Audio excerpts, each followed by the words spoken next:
Hello, Professor Lee. I am doing the YouTube video on the Module 4 Critical Thinking Lab assignment that was on the water quality. This assignment is about the laboratory exercise where we were supposed to learn about water pollution and how specific water quality indicators impact both human health and the environment. So I will be going over the results I got in regards to the parameters of pH, nitrates, phosphates, and fecal chloroform bacteria. So I first went ahead and collected all of my data. I collected my water body information from my parents live on a small lake. It's called Westerdahl Lake in Loveland, Colorado. I collected that on the 8th of this month, so to give it 48 hours of incubation time. The description of the sample, I'll kind of show it to you right here.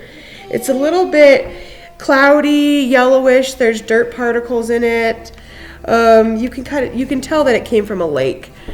The second part is where my bottled water came from. I chose Arrowhead bottled water. And my tap water I filled up right here.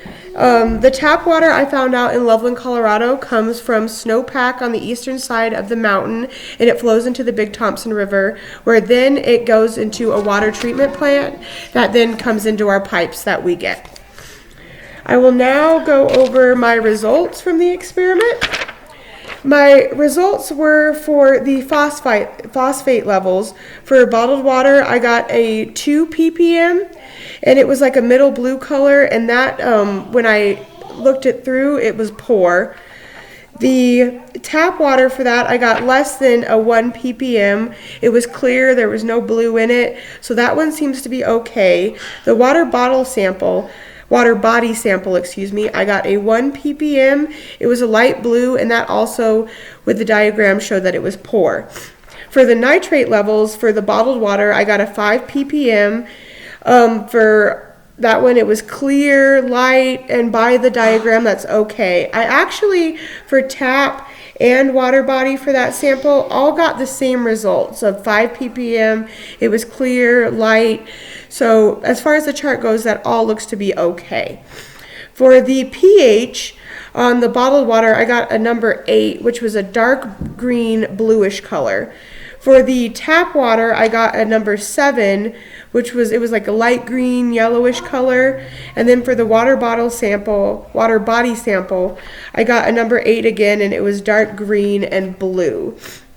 As far as the chart goes for the pH, I measured them by those colors. And so the only one that the tap water seemed to be okay, but the other two, the pH was not okay. And then for the chloroform and color test, I did give those 48 hours to incubate. And as you can see, all 3 of them came up as a purple color, so that is all of them were negative for the chloroform or anything like that, which was a good thing.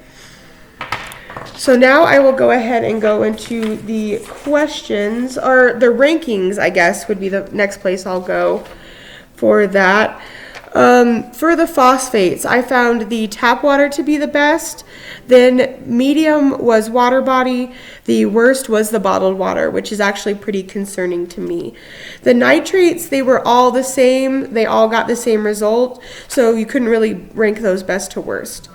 The pH, though, the tap water was the best, and then the bottled water and the water body were the same, so there was no medium and worst with that one. Those both got the same result. And then with the fecal chloroform, all of them were purple and all of them were negative, so there really was no best or worst. They all came back negative. My questions now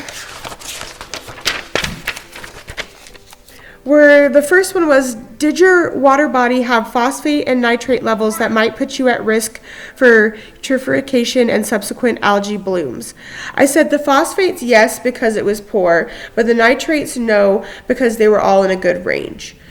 The next question was, of the 4 aspects of water quality that you tested, which is the least important for determining if water is safe to drink?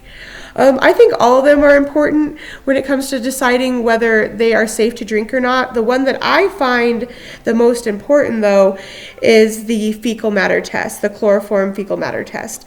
If that was to come back positive, I definitely would not want to put anything in my body that had that containing in it, because there's just a lot of different sicknesses, health ailments, and stuff that can come from ingesting fecal matter from another animal or human, mammal, anything like that. The next question was, if you tested the water sample with a pH of 9, is that source acidic or basic? And it would be basic because it is over 7. Anything that is over 7 is considered basic. Anything that is under 7 is considered acidic. The last question that I have answered is, what are the 3 potential ways that water can be contaminated with fecal chloroform bacteria? The 3 ways that I found with my research was, one was waste from mammals or birds. So just any animal, bird, using the bathroom above the water, it getting in there, that can have fecal matter in it. Agricultural and storm runoff is definitely another way that fecal matter can be found in water. The last one is from human sewage. And pretty self-explanatory, but it also, that's, a leak in the sewage system, homeless people using the restroom in a lake, a river, that kind of thing, dumping their sewage into the lake or river, that can also cause that to happen. So that's definitely something that we should be concerned about as far as where our water comes from. But after I did this assignment, I definitely have a new perspective on what is in our water and what we should be concerned about. And I actually have decided now that I no longer will be drinking bottled water, because I found that it contained a lot of things that make me very, very concerned about what is going in my body. So thank you, and that is the end of my lab.